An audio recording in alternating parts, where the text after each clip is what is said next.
Bon, mais on sort de la fabrication additive, on a évoqué vraiment beaucoup de sujets. Ce matin, on avait une championne paralympique de course en fauteuil. Et là, on va continuer à parler des sports et des Jeux paralympiques avec une innovation sur laquelle vous travaillez depuis pas mal de temps, que vous allez nous présenter. Donc déjà peut-être un mot sur vos labos et sur votre quotidien peut-être pour démarrer. Oui, alors du coup on va pas du tout parler de sport. On va pas parler de sport. Ah, pas du tout. Non, pas du tout de sport. On va parler en fait de prothèses pour des personnes qui sont amputées du membre inférieur. Ok. Mais pour leurs prothèses de vie quotidienne. Donc celle qui leur permet d'aller jusqu'au stade. Et quand ils arrivent au stade, ils changent de prothèse et utiliser une prothèse qui est spécifique à leur discipline. Mais là, du coup, on va vraiment vous parler d'une prothèse qui est pour la grand vie de tous les public, jours, le vie de tous les jours. qui est pour toutes les autres activités que celle pour faire du sport. Ok, d'accord. Et donc cette prothèse, elle s'appelle Syn6. Alors le Syn6, ça vient de synergie et de système. Donc, vous verrez un petit peu après pourquoi. Et c'est issu d'un travail qu'on mène en collaboration avec la société Proteor. Donc moi, je suis enseignant-chercheur à l'ENSAM, aux arts et métiers, à l'Institut de biomécanique humaine Georges Charpak. Et Clément qui est là. Bonjour. Alors, lui, il marche pas. Alors, pourquoi il marche pas? Bonjour. Du coup, Clément Durafour. Donc, moi, je suis ingénieur de recherche pour la société Proteor, donc avec qui l'IBHGC travaille depuis ce qu'on disait plus de 10 ans au développement de la prothèse dont on va parler aujourd'hui. Ok. Et du coup, je vais enchaîner directement sur la présentation du groupe Proteor. Donc le groupe Proteor, c'est une société qui est focalisée sur l'appareillage des personnes amputées et des personnes qui ont besoin en fait d'appareillage complémentaire, donc d'orthèses, pour pouvoir marcher tout simplement. Oui.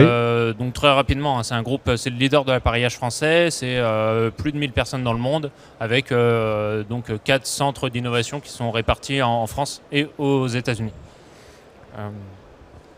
On a 3 domaines d'activité principaux qui sont donc tout ce qui est chaîne numérique, donc tout ce qui est comment est-ce qu'on fait pour faire un dispositif sur mesure à l'aide d'outils numériques. Donc voilà. La partie qu'on appelle composant, donc qui est vraiment le cœur de ce qu'on va parler aujourd'hui, donc tout ce qui est développement d'un genou, d'une cheville prothétique ou d'un genou-cheville prothétique.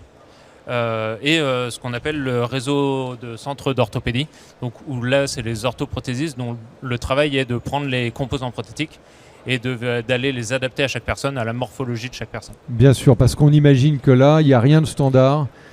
Chaque fois il y a une particularité dans le manque et dans le handicap, et du coup il faut du sur-mesure à chaque fois et une adaptation au plus fin. On l'a vu tout à l'heure d'ailleurs avec notre championne la Vénie qui était là. Elle expliquait que le fauteuil, il est vraiment taillé sur l'athlète et ça doit être le cas pareil des prothèses, quoi. Et c'est le cas c'est vraiment le cœur de métier de ce que fait Proteor, et c'est le cas de tous les appareillages qu'on va fabriquer nous. Donc là, vous avez un exemple plusieurs exemples d'appareillages qu'on fabrique qui sont tous réalisés quasiment sur mesure, sauf le tout dernier qui est justement les appareillages de série. Okay. Qui est une proportion très minime de ce qu'on fait. Et sinon, on va avoir des corsets de traitement ou d'urgence, et des orthèses et des prothèses pour les membres supérieurs ou les membres inférieurs. La différence qu'on ne connaît peut-être pas tous entre prothèse et orthèse? Une prothèse va venir remplacer un membre qui n'existe plus, alors qu'une orthèse va venir suppléer un membre qui va être déficient. Qui existe déjà, ok, très bien. Encore. Ouais, ok. Donc moi je travaille à l'Institut de biomécanique humaine Georges Charpak. Donc c'est un laboratoire qui a différents axes de recherche et qui a 3 thématiques. Donc le sport, vous en avez beaucoup parlé aujourd'hui. Oui. Il y a une thématique sur la clinique et également une dernière thématique qui porte sur la supplémentation du handicap. Donc c'est sur cette thématique qu'on travaille donc en partenariat avec Proteor. Et on travaille avec eux en fait depuis 20 ans. Ça fait 20 ans qu'on travaille en collaboration avec Proteor. Et le projet Syn6, donc il ne s'appelait pas comme ça au tout début du projet, mais il a démarré donc, avec la société Proteor et un partenaire historique qui est l'Institution nationale des invalides, donc de par le CERA, le Centre d'études et de recherche pour l'appareillage des personnes handicapées. Et il s'est construit également en collaboration avec l'UGCAM Nord-Est, donc l'IRR de Nancy, et l'hôpital d'instruction des armées de Percy. Donc, je ne sais pas si on les voit. Et en fait, il s'est construit au début autour d'un projet ANR, dans un premier temps. 2 projets qui s'appellent des projets rapides, donc grâce au soutien de la Direction Générale de l'Armement. C'est assez important parce qu'historiquement, c'est un domaine dans lequel l'armée a eu énormément d'impact. C'est pour ça qu'on travaille avec l'hôpital d'instruction des armées de Percy. 3 thèses en convention CIFRE. Et ensuite, sur un autre domaine qui concerne l'emboîture, donc là vraiment la partie qui est sur mesure sur la personne, il y a eu également une première thèse CIFRE et un nouveau projet ANR, donc le projet Imprint qui est en cours. Donc alors une prothèse pour une personne qui est amputée du membre inférieur, c'est quelque chose qui existe depuis des siècles et des siècles. Donc on appelait ça une jambe artificielle, c'est Ambroise Paré qui a donné ce nom à ce dispositif. Aujourd'hui, ça concerne environ 12 000 personnes par an. On estime à peu près à 100 000 le nombre de personnes qui est amputé du membre inférieur. Et en fait, la seule solution pour marcher, c'est d'utiliser ce genre de dispositif qui, comme on est incapable de reproduire l'anatomie, va impacter la qualité de vie des personnes qui sont appareillées avec ces dispositifs. Et ce qui est intéressant, mais ce que j'aime beaucoup avec cette thématique, c'est que, comme le soulignaient déjà les personnes dans les années 50, c'est que c'est impossible en fait de reproduire une jambe aussi naturelle. C'est extrêmement compliqué et donc en fait on va faire que exploiter les avancées de la technologie et profiter des avancées de cette technologie pour pouvoir toujours en permanence essayer d'adapter de mieux en mieux ces dispositifs pour répondre à ce que souhaite faire la personne dans sa vie réelle. Alors si on regarde rapidement comment ça évolue, je vais passer un petit peu rapidement juste pour vous montrer ça. Un pied, c'est un pied pour la vie de tous les jours, c'est un petit peu comme une lame pour courir. Donc on a tous vu ces sportifs courir aux Jeux paralympiques.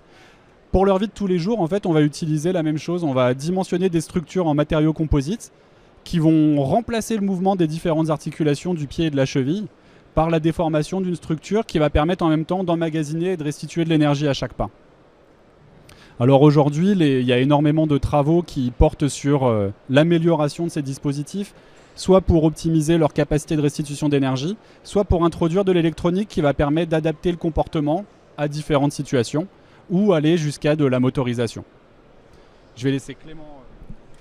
Alors, après, au niveau du genou prothétique, on va avoir d'autres contraintes. En particulier, le genou prothétique, il doit absolument assurer la sécurité de la personne pendant la phase d'appui, donc pendant tout le moment où la personne va mettre son poids sur la prothèse.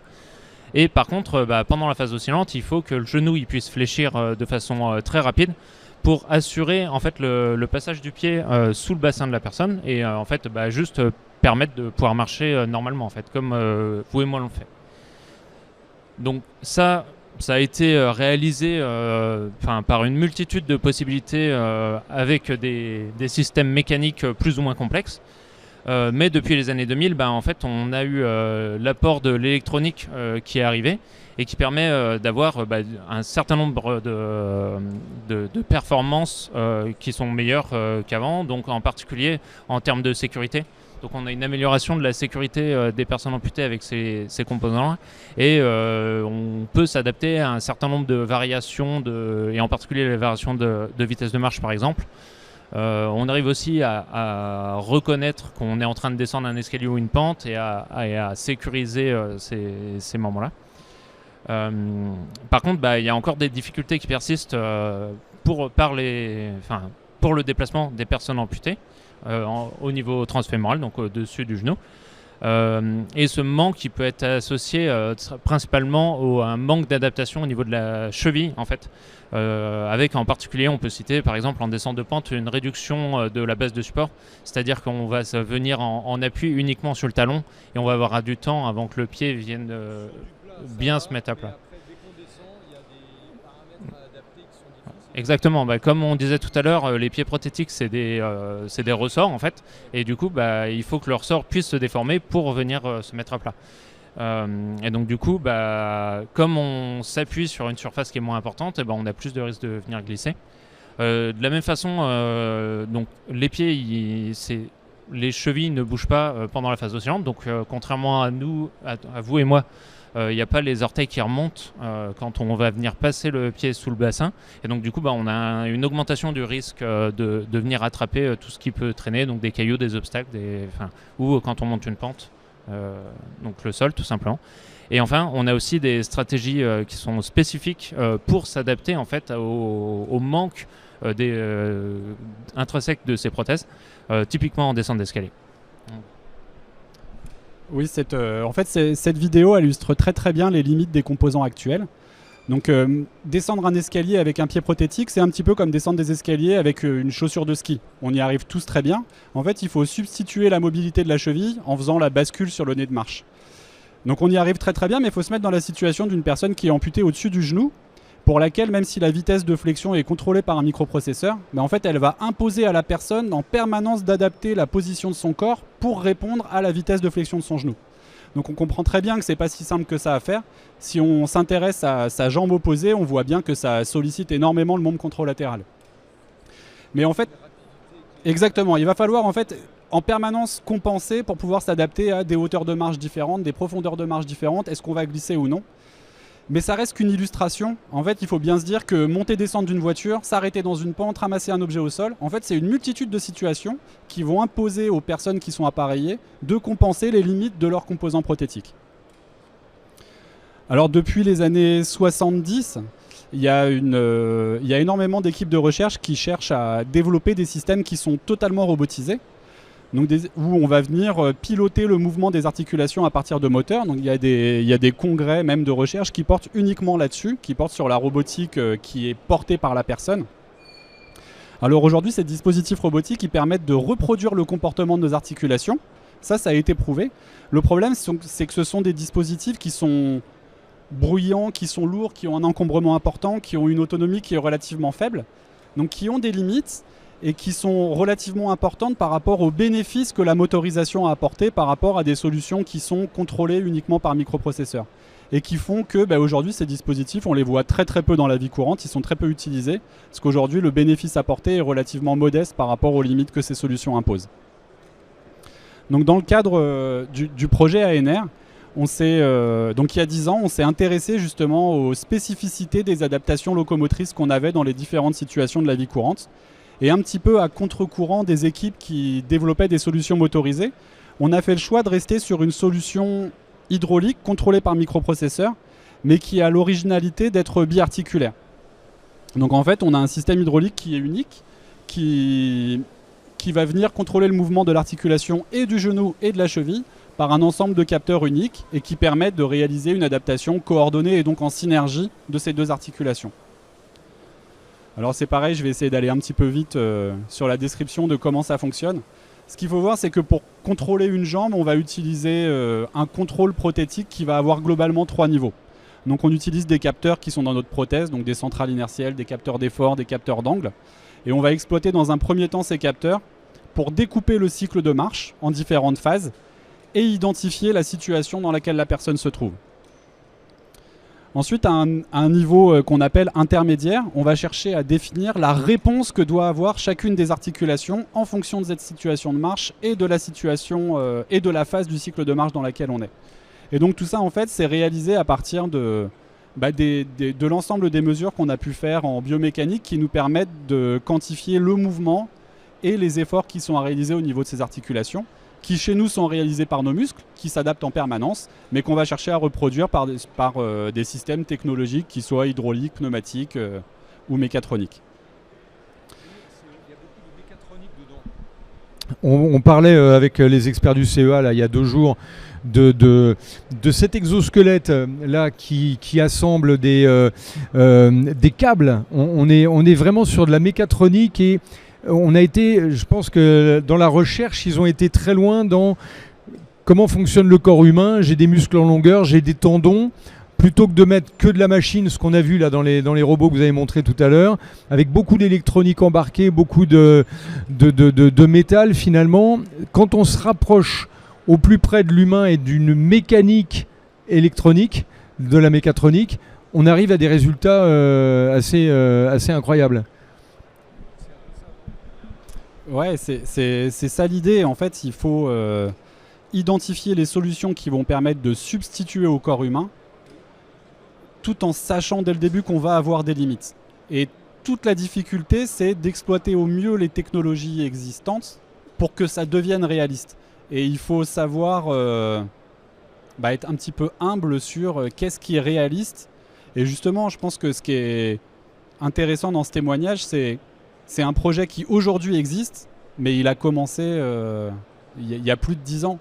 Et qu'en fait, même si on est dans une école où on souhaite faire du concret, être jusque boutiste, faire des choses qui vont aller dans la vie réelle, en fait, même si on veut faire des choses extrêmement appliquées, qu'on veut être rapide, mais en fait, chez nous, le rapide, c'est 10 ans, parce que c'est des systèmes qui vont être portés par des personnes dans leur vie de tous les jours.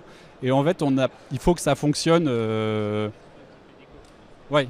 Et également, ce sont des dispositifs qui font partie d'un champ industriel qui s'appelle le dispositif médical et qui a une réglementation qui est extrêmement importante, mais qui est tout à fait normale puisque ça concerne la santé des individus. Donc je vais passer un petit peu vite, mais si on parlait de mécatronique à l'instant, en fait, le contrôle bas niveau, c'est un petit peu souvent quelque chose qu'on cache, c'est considéré comme étant un petit peu simple, mais le contrôle bas niveau, on pourrait dire c'est un proportionnel intégral dérivé, mais en fait ça intègre beaucoup plus que ça dans ce genre de système. Parce que c'est l'ensemble de l'architecture qui va nous permettre de reproduire ce que faisait la jambe d'une personne avant. Donc ça va du dimensionnement des lames en composite, du dimensionnement des systèmes hydrauliques et de l'asservissement des vannes qui en effet vont être faites par un régulateur PID. Alors on voulait vous montrer dans un premier temps cette vidéo. Donc c'est une vidéo qui a déjà 10 ans. Donc c'est une présentation en fait de ce que permet le système. Donc là on voit bien tout l'intérêt d'un système qui est hydraulique. C'est extrêmement fluide et ça a un temps de réaction qui est extrêmement rapide et qui permet en même temps pour la personne qui est au-dessus de contrôler le mouvement de ces deux articulations alors qu'il n'a aucun moyen physique, il n'y a pas de lien entre son membre résiduel au niveau de l'information. Donc ce que doit faire la prothèse, c'est interpréter ce que fait la personne au-dessus et s'adapter au mieux. Et on voit que c'est une personne qui a des capacités d'adaptation très très fortes, mais on lui a monté le prototype le matin et l'après-midi, elle peut aller se balader avec ce genre de dispositif très facilement. Mais par contre, 10 ans, pourquoi cette vidéo a 10 ans? C'est que c'était un prototype de recherche, ça permet de montrer la preuve de concept, mais c'est pas ça c'est pas ça qu'on a cherché à faire. En fait, ce qui a pris 10 ans, c'est de passer de ces prototypes qui permettent de faire la preuve de concept à une solution industrielle qui peut être mise dans la vie réelle pour pouvoir mener une étude clinique. Et là, les personnes vont prendre le dispositif, rentrer chez elles pendant plusieurs semaines, et c'est qu'à l'issue de cette phase de test qu'on va pouvoir dire est-ce que ça marche ou est-ce que ça marche pas.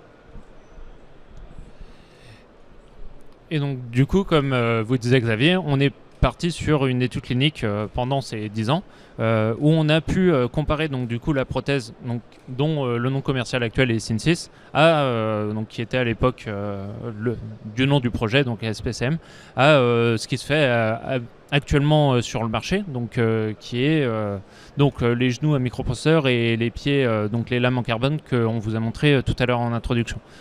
Donc très rapidement, donc c'est une étude assez classique, donc prospective, multicentrique, randomisée et en crossover.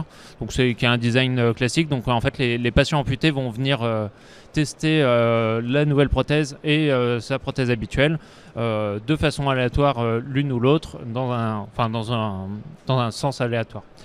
À l'issue du test, donc de 4 semaines de test, on va venir prendre des données quantifiées. Donc avec ce qu'on appelle l'analyse quantifiée de la marche pour essayer de mettre en évidence en fait les apports de la nouvelle prothèse. Donc typiquement ici sur Synsys, on a pu montrer qu'on avait une augmentation significative du temps de pied à plat. Donc, je vous disais tout à l'heure que les pieds prothétiques classiques ne permettent pas une mise à plat suffisamment rapide et du coup c'est un risque de glissement. Oui, de glissement. Donc on a une augmentation de ce temps de pied à plat. De la même façon, pendant la phase oscillante, on a moins de risque de venir attraper le sol parce que les orteils remontent en même temps que le genou fléchit. Donc ça a un impact aussi sur ce que nous disent les patients, et ce que nous disent les patients on le quantifie grâce à des questionnaires standardisés. Donc ici par exemple le SF36 qui est un questionnaire standardisé publié dans la littérature scientifique a montré une amélioration de la qualité de vie des patients avec cette nouvelle prothèse. Non, c'est encore moins là.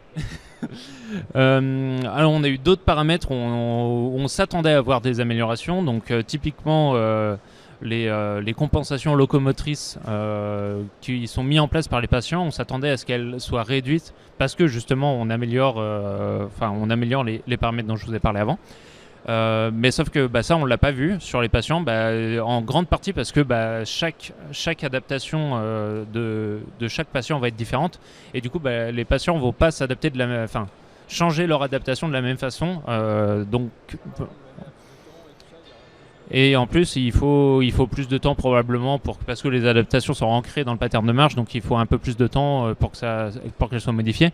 Et puis, comme il y a en gros 3 adaptations possibles pour aider le passage du pas, et chaque patient va avoir un mix de ces 3 adaptations différentes. Donc, quand on fait des statistiques sur des groupes, on n'arrive pas à montrer d'effet. Et un autre résultat qu'on attendait mais qu'on n'a pas vu, c'était que quand on descend un escalier, on ne voit pas de réduction de la charge sur le membre contralatéral, contrairement à ce qui avait été observé dans les pré-études. Donc ça. Donc la vidéo qu'on a vue tout à l'heure, c'était avec les sujets qu'on pouvait inclure au moment du développement du dispositif. Donc du coup, comme c'était des prototypes, on avait tendance à recruter des gens qui étaient souvent sportifs de haut niveau, qui avaient des capacités d'adaptation qui étaient très importantes et qui du coup arrivaient à tirer parti au mieux de la réponse du système. Et quand on a réalisé l'étude clinique là sur une population en étant complètement aveugle sur la sélection des personnes, on n'a pas retrouvé justement ils n'étaient pas en mesure d'exploiter aussi bien les adaptations qu'on avait réalisées sur le dispositif. Et en fait, notre dispositif, elle restait générique. Ça veut dire qu'elle est un peu pareille pour tout le monde. Donc on se dit qu'elle est non optimale à l'utilisateur et elle est parfois non spécifique. Typiquement sur la vidéo que vous voyez, la prothèse ne fait aucune différence entre je descends un escalier et je descends une pente. Et du coup, c'est à la personne de faire la différence et donc de compenser les différences qu'il peut y avoir entre différents degrés de pente ou différentes inclinaisons d'escalier. Donc en parallèle de cette étude clinique sur la version qu'on avait finalisée il y a 10 ans, on a continué nos travaux de recherche et on s'est intéressé à comment on pouvait optimiser le contrôle de notre prothèse. Donc d'abord avec une approche au niveau, donc comment mieux identifier la situation, comment mieux s'adapter à cette situation. Et pour faire ça, comme on avait accès à un dispositif qu'on pouvait utiliser quand même sur des différents parcours, on a pu collecter énormément de données avec différents utilisateurs, différentes pentes, différents escaliers. Et du coup mettre en place les techniques de machine learning qui nous permettent de classifier la situation dans laquelle la personne se trouve. Donc ce sont des choses qui sont tout à fait classiques dans la littérature. La spécificité pour les prothèses, c'est que à la fin, on va avoir une notion de risque. Et donc du coup, on va s'intéresser aux algorithmes en fonction de à quel point ils sont boîte noire. Donc on a des algorithmes qui sont totalement interprétables. Ceux-là, ils vont nous intéresser parce qu'on va pouvoir faire une analyse de risque dessus. Et par contre, il y a des algorithmes qui vont être plus performants, mais qui vont être moins interprétables. Alors c'est pareil, on arrive à faire des choses qui marchent très très bien dans les laboratoires, avec des niveaux de précision qui dépassent les 90%, qui avoisinent les 100%. La problématique de ces techniques, c'est même si on a un algorithme qui est fiable à 99,80%, on réalise 10 000 pas par jour, mais en fait on n'a pas envie de faire tomber les gens au moins une fois par jour, donc ce qu'on voudrait c'est avoir... Ouais, et du coup avoir une possibilité d'interpréter ces algorithmes et de gérer les risques. Et en fait, c'est vraiment une limite qu'on a aujourd'hui pour faire fonctionner ces dispositifs. Et c'est une limite qui est rencontrée par un petit peu tous les laboratoires. Parce qu'une mauvaise classification peut avoir des risques très importants quand on pilote des articulations au niveau de la cheville et du genou. Du coup, on est revenu à l'architecture globale et on s'est dit qu'on allait intervenir plutôt sur le niveau intermédiaire. Et dans les littératures, il y a des travaux de recherche qui ont eu lieu où on voit là, le petit robot, par exemple, sur la vidéo, qui est capable de s'adapter. Il est complètement aveugle à ce qui se passe devant lui. Il est juste programmé pour sauter à une hauteur donnée. Et en fait, il est complètement capable de s'adapter à l'énorme obstacle qu'on lui met en face de lui. Et donc du coup, ça c'est des approches qui nous intéressent et qu'on a essayé en fait de reproduire sur la prothèse Synsys donc. Ouais, vas-y, passe à la suite. Et du coup, pour faire ça, on a besoin de données issues de la prothèse et en fait, en particulier l'estimation du centre de masse de la personne qui va nous permettre en fait d'avoir une bien meilleure idée de comment la personne est en train de marcher et de comment du coup la prothèse doit s'adapter de façon en fait de venir s'adapter de façon continue à la marche de la personne. Ouais, vas-y, tu peux aller.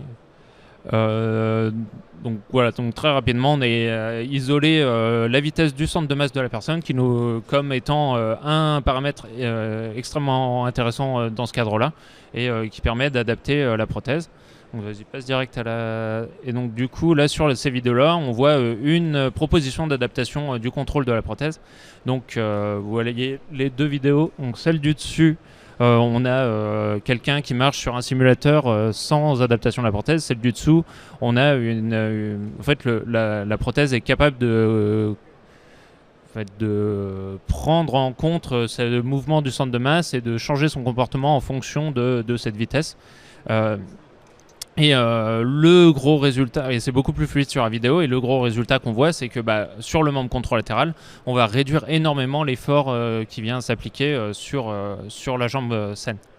Et donc du coup, on va venir protéger les articulations saines. Oui, c'est on a juste une dernière vidéo après à vous montrer, mais ça représente vraiment l'état actuel de ce qu'on mène en ce moment. On est toujours en fait dans ce processus itératif d'optimisation de la réponse de nos dispositifs, en travaillant aussi bien sur le contrôle le niveau intermédiaire, mais on travaille également sur le dimensionnement de certaines parties de ce dispositif.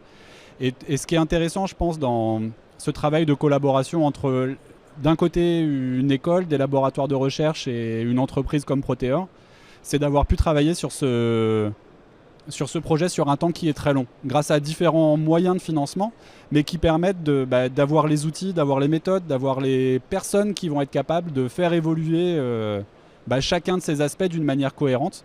Donc voilà, c'est typiquement le genre d'essai qu'on réalise dans le labo au quotidien sur un prototype qui est une version commerciale qui est modifier, adapter pour pouvoir faire les évolutions qu'on souhaite mettre en place. Et en même temps, ce qui est extrêmement satisfaisant, c'est de se dire que le même jour, il y a des gens qui, dans leur vie réelle, marchent avec la version commerciale dans leur vie de tous les jours.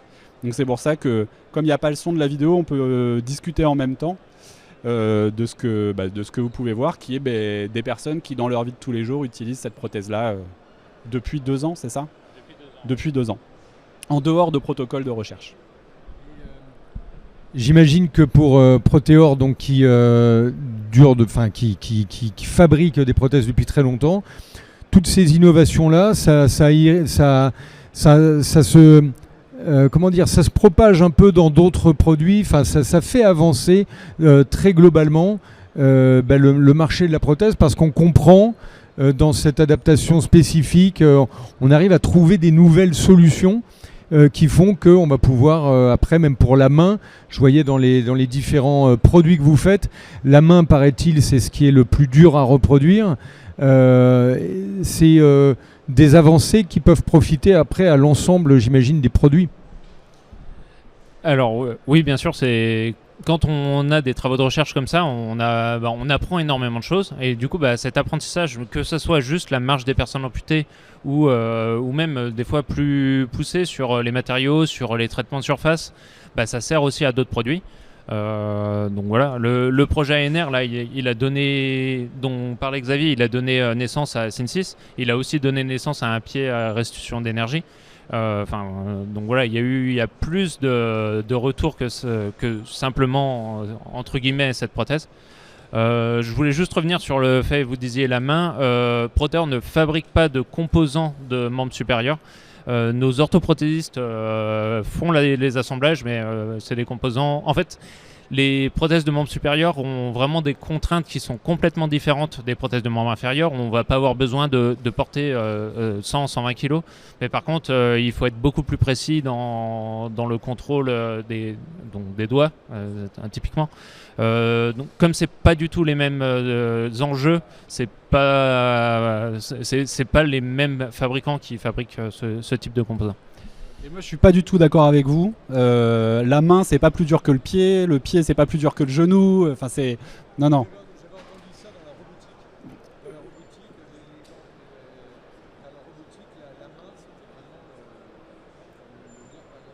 Mais je pense que oui, la main d'Able, enfin le poignet d'Able est complexe, l'épaule d'Able est extrêmement complexe.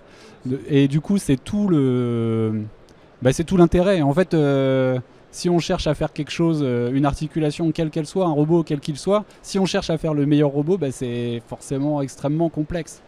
Et faire un pied, un genou, ça peut sembler simple, mais en fait c'est toujours complexe, surtout si à la fin on se dit il y a quelqu'un qui va marcher tous les jours avec et faire une vie normale, donc marcher dans des flaques d'eau, descendre des escaliers, passer sa tondeuse, monter sur un vélo. Et la quantité de choses qu'on fait dans notre vie de tous les jours est infinie. Et du coup, on a un travail infini puisqu'il y a autant de projets que de personnes, que d'activités. Mais je ne mettrai pas d'échelle de difficulté. Effectivement, voilà, moi je sais pas, j'avais eu ça qui m'a traversé la tête avec les robots, mais c'est vrai que les pieds, il y a, je sais plus, 56 os dans chaque pied, je crois. C'est une partie 27, donc ça fait 54 avec les deux pieds. Voilà, et ce qui donne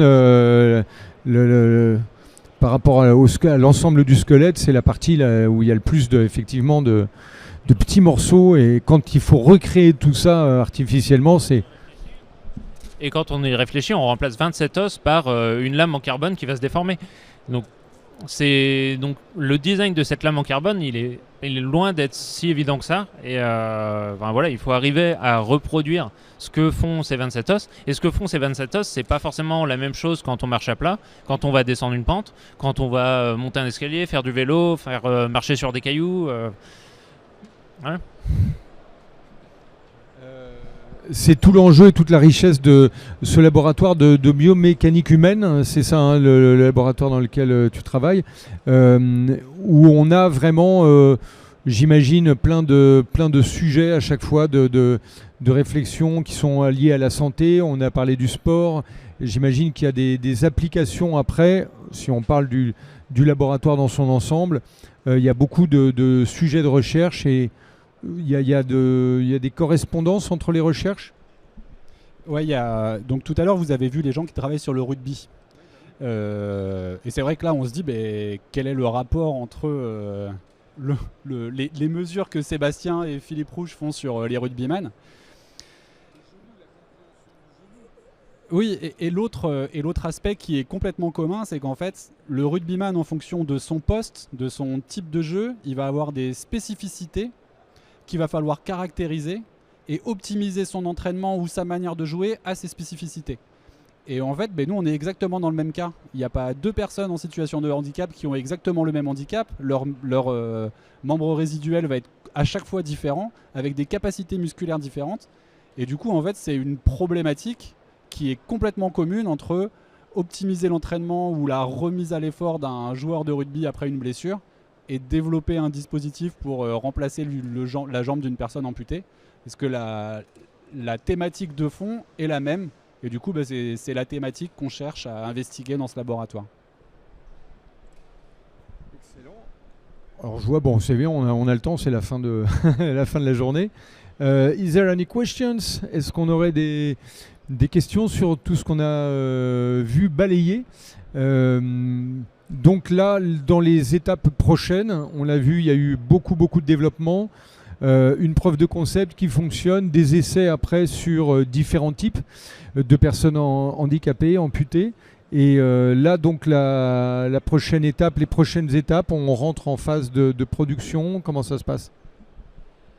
Alors, la vidéo que vous avez vue, la toute dernière vidéo, là, elle répond en fait à l'autre vidéo qu'on vous a montrée, qui était la preuve de concept.